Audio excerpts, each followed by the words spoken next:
Are you ready to unlock your full potential? Motivational speaker, the comeback coach, and goal crusher Joe Rivera brings you inspiring leaders, incredible stories, and valuable lessons on how you can change, grow, and reforge your life. Now, here's your host, Joe Rivera.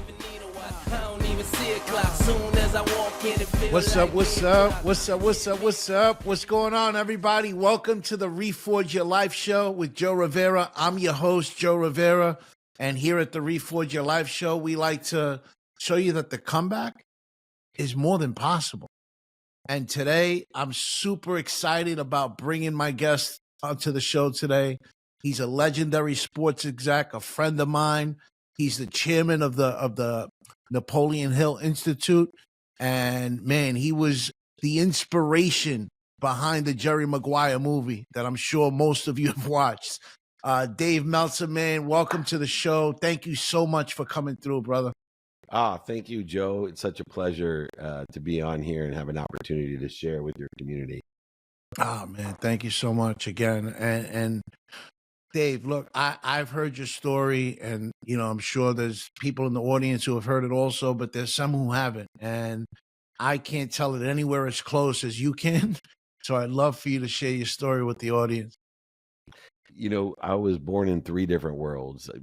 First was the world of not enough. I grew up with a single mom, 6 kids, and we didn't have enough of anything except for love. And ironically, the only thing that was really missing was financial security. So everything in my world was about making a lot of money because I believe that was going to cure all the dis-ease in my life. The car breaking down, no summer camps, food stamps, whatever it may be, like a lot of people out there. In fact, I love to say as I speak around the world, who here grew up with nothing? And half the audience always raises their hand. And then I say, I feel sorry for the rest of you, because that was the greatest school that I could have gone to, is growing up in the world of not enough. But when I graduated law school, from learning the values that my mom had taught me, I got 2 extraordinary job opportunities in 1992, before you were probably born. But in 1992, I was offered $150,000 a year plus bonus oil and gas litigation job as a lawyer. But I also was offered a sales job, selling legal research online for the world's biggest legal publisher, with a comp plan in 1992 of $250,000 a year at comp. So because I was driven to make money, I took the higher paying gig, and 9 months out of law school, I was a millionaire, bought my mom that house and that car, provided the stability and security that I always dreamed of, and then continued to make money by we exited in 1995 for $3.4 billion, went up to the Silicon Valley, learned how to be a venture capitalist, to raise money, raise hundreds of millions of dollars. And by 1999, when I was 31 years old, I was running Samsung's data division, their first smartphone, which in 1999 they called a convergence device. It was a Windows device, not an Apple device. And I was, a multi-millionaire, married to my dream girl, and I never felt so empty in my life. And then I ended up with my dream job. Lee Steinberg, who you mentioned previously, hired me to be CEO of the most notable sports agency in the world. So not only was I worth more than $100 million, I had access to what billionaires couldn't even afford to do. Sidelines at Super Bowls, the Masters, Kentucky Derby, Breeders' Cup, ESPYs, Emmys, Oscars. So I moved from a world of not enough, being a victim all the time, to a world that's much more scary. I call it the world of just enough for me. So there's a lot of philanthropists, humanitarians, optimists like myself, good people, and they get caught in this whirlwind of, hey, everything happens for me. I give to receive. Everything in my life is a negotiation. It's a trade. It's a scarce way to live in the world of for me. It's better than to me, like a victim, but for me. And so I had to go through a struggle, a journey, light, love, and lessons that was presented to me from the time I was 30 until the time I was 38 when I lost everything, over $100 million, went bankrupt, which now has set me in the last 17, coming on 18 years, to a different path of a world of more than enough of everything for everyone, where everything happens through me in an infinite loop, not just with wisdom and hard work, but with faith. Faith there's something bigger than me that has more than enough for everyone, that loves me more than my mom. Mm, mm, mm, mm. Man, there's a lot there to unpack that you just mentioned, and that victim role could be really ugly, and to talk about the living in a world of not good enough, living in a world of of not enough, and then living in a world of just enough.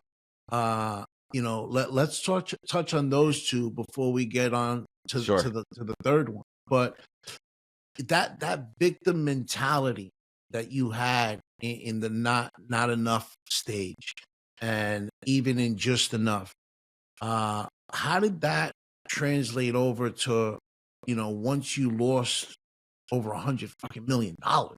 Yeah. But that could create a lot of limited beliefs in our mind, and the woe is me. What did that look like? So interesting, because in the world of not enough, it's a happy world, because what makes us happy is pursuing our potential. And so, being able to pursue our potential creates happiness. And I live by my values, trying to enjoy the consistent, everyday, persistent, without quit pursuit of my potential. Where the real difficulty lies is when you start making that money. Mm, And, for me, the real difficulty lied when I was buying things I didn't need to impress people I didn't like, thinking that money could buy anything I wanted.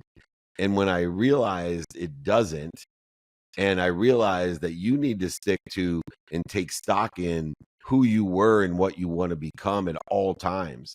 The values that my mom taught me were lost in this abyss of trading and negotiating, of trying to live to a standard of what people think I am, instead of living in a standard of I am.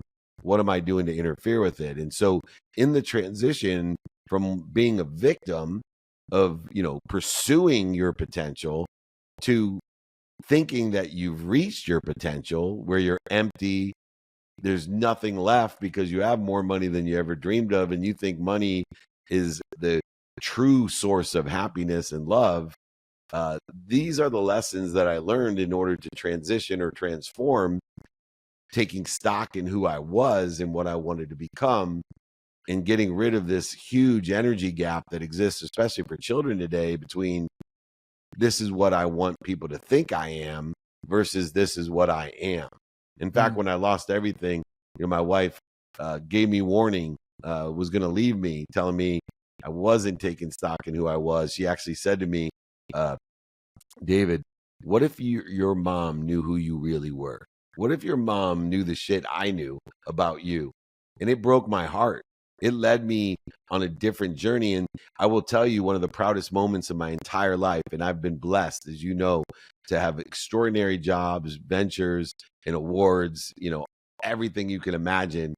One of the greatest honors of my life, my mom, we were discussing past last week, and my wife said at the funeral, how proud would your mom be knowing who you are today? How proud is she right now that she got to see the man that you became and took stock in who you were? And it still chokes me up, as you can tell, because on that day in 2006, 2 years before I lost everything, when I thought about what if my mom really knew who I was, what would she say to me? Man, Dave, first off, my deepest condolences. I know I told you before, but again, here on the show, I want to say my deepest condolences for your mom. Uh, that's never easy. We only get one. You know more than anyone. She's living through you spiritually, and that spiritual relationship is just as important as the physical relationship you built. And man, you said a few things to unpack. the first, when you, so 2 days before you lose everything, your wife says to you, what would your mom think of the man that you are? And I'm curious because it sounds like from what you were saying, because it sounds like something similar I went through, where making all this money, that there was still emptiness because money was your higher source. You were spiritually bankrupt. So what did that look like in that moment? You lose everything, you're spiritually bankrupt. What was the turning point for you to be like, you know what? Money's not my higher source. Money's not going to make me happy. Listen, we've both been on both sides where, we got a lot of money, we have no money, and I'll take having money over not having money any day of the week. But money doesn't buy happiness. Money doesn't get you fulfillment. So what was that moment where you realized, you know what? Shit, man, money can't be my higher source. I got to connect to something greater than myself. Yeah, I couldn't ask a better question. And first, I agree with you. Money does not buy happiness or love, but it allows you to shop. And if you shop for the right things, for the right reasons, it absolutely will make you happy, fulfilled, passionate, purposeful, and continue the profits. But my catalytic moment was that my wife warned me 2 years, not 2 days, 2 years before I lost everything. She knew I was going down the path with wrong people, wrong ideas, drugs, alcohol, strip clubs, really bad stuff. And so here I was now. I had to go tell my mom 2 years later, already in my transformation, working hard, pursuing back my character, but I had set in motion the lessons that I needed to learn still, even though I was in my transformative journey. I went up to my mom's house and I knocked on the door, immediately broke down in tears. And my mom's like, oh my gosh, what's the matter? Are the kids okay? Is Julie okay? Are you okay? Yeah, mom. Well, what's the matter? Mom, I lost everything. I'm bankrupt. Oh my goodness. And guess, Mom, I didn't take your name off of the house. This is the third house I bought her. I didn't take my name off of title. I lost your house. You need to move. And she smirks at me and says, are you okay? I was like, Mom, I don't think you heard me. I lost your house. You need to move.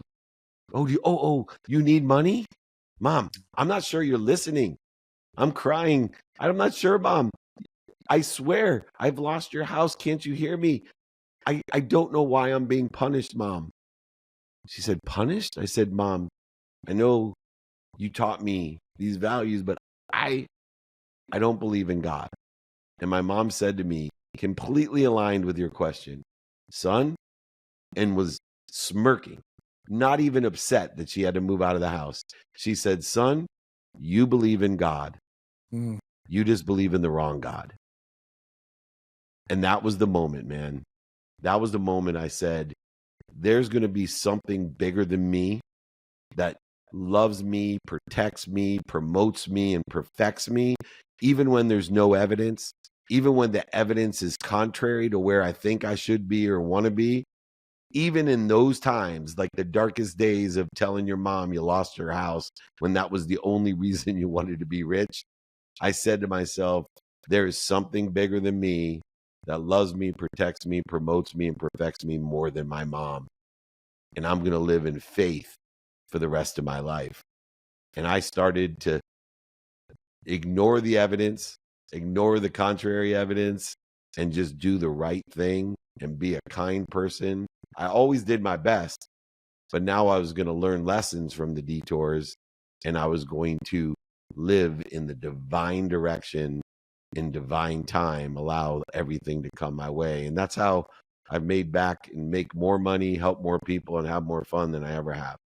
Yeah, man, that's so powerful. And for the listeners and viewers out there, I hope you just picked up what he dropped, because, man, there's that spirituality is not religion, right? The spirituality, yes, there's a higher source involved that you connect to, that's greater than yourself, that helps you unlock your fullest potential.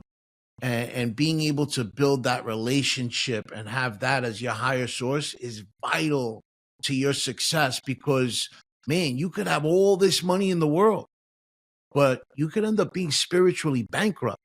And that's not a place you want to be, because there's so many people that end up taking their lives because there's that spiritual component missing from their life. They have all this money and they end up taking their life. I mean, look at Robin Williams, Michael Jackson, the list goes on and on. But when you're able to latch on and be able to find that spiritual connection, there's more to it than religion, because spirituality is also, having that higher source, but being able to find your purpose. And man, you were able to find your purpose through that journey of connecting with that higher source. So I'd love for you to tell the listeners now, where they could find you and what you're doing now after this comeback happened. Yeah, and I want to remind everyone too, whatever religion, philosophies, theories, principles that you believe in, as long as it helps you with your God, your source, your inspiration, it's good. I appreciate all religions. And I know even the 12 steps help people live inspired in spirit with their spiritual being.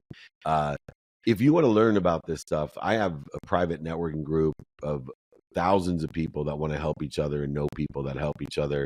I give my book for free to your entire audience. So I will sign my book. I will pay for shipping. I'll pay for the book. Just give me an email. I'll pay for everything for your community. David@dmeltzer.com. Best way to reach me is two ways. Email me directly, David@dmeltzer.com, or just Google me, David Meltzer. I'm live my life. My actual name means beloved servant. Let me be your beloved servant, David Meltzer. Google me, email me, David@dmeltzer.com, pin below. Thank you so much, Joe. I'll see you in New York, hopefully with your community in mind, March 20th.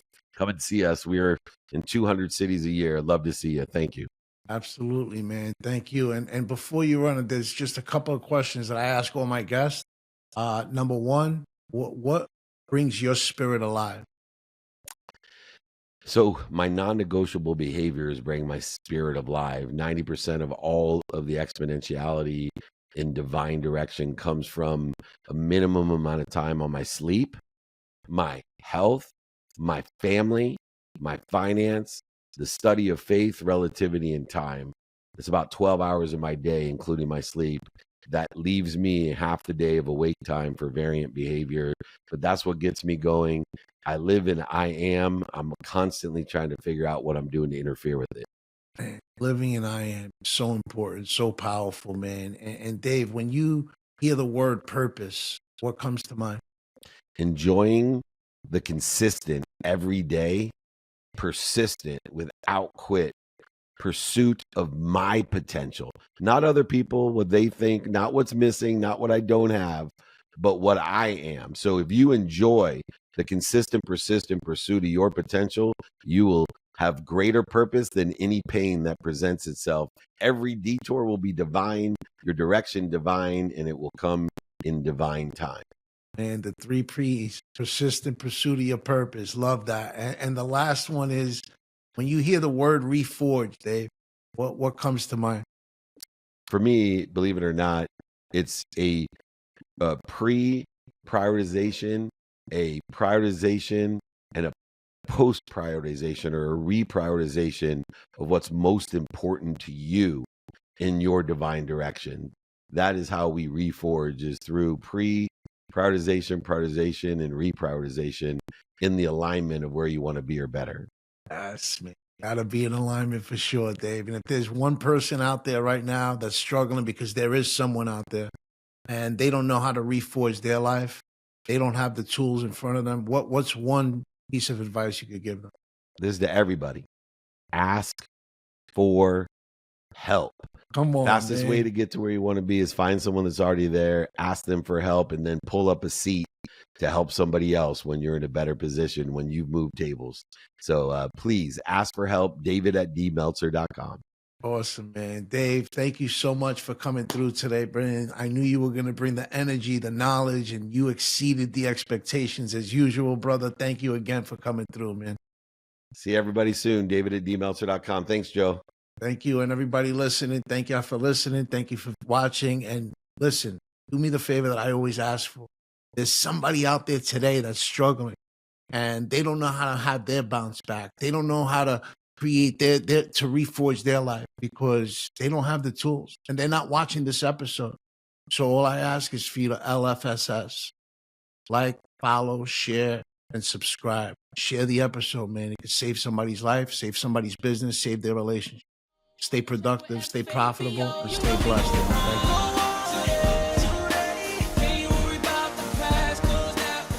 You've been listening to Reforge Your Life with your host, Joe Rivera. Make sure to subscribe wherever you get your podcasts. To learn more about Joe Rivera and how he can help you or your organization reforge your life and regain your place at the top, head on over to withjoerivera.com and follow Joe on all social platforms. The Reforge Your Life podcast was produced by Thrive Loud Productions. Thanks for listening.